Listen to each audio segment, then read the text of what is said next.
The Mike Hosking Breakfast, 6 to 9 weekdays on Newstalk ZB. G'day there. I wonder as I watch the Prime Minister, as I do post-Cabinet each Monday, whether he regrets ever entertaining the Act Treaty Principles Bill, because every time he talks about it, he dances on the head of a pin.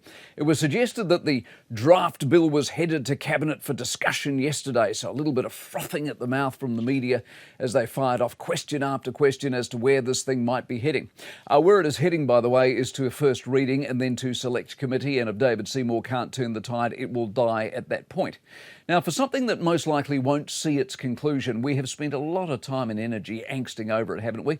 It's been a long time, if ever, in fact, that we've waxed and waned and twisted and bent ourselves into a knot over something that is basically just a debate.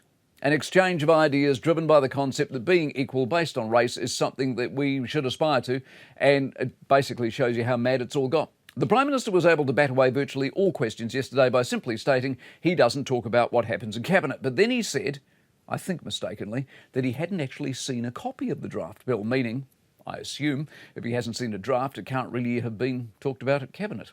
Or can it?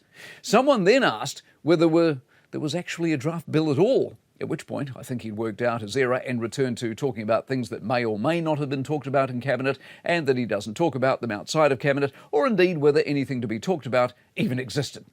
The sad thing about all of this is it shows we are not really up to much by way of big debates in this country. Big debates should not be feared. But when you have a three-party government with two parties seemingly against an idea from the start, one in particular looking increasingly anxious, national, not to mention the wider panic from everyone from the Waitangi Tribunal to the churches, it reaffirms this is a country where bold thinking doesn't often find a space to be aired. The Mike Hosking Breakfast, 6 to 9 weekdays on Newstalk ZB.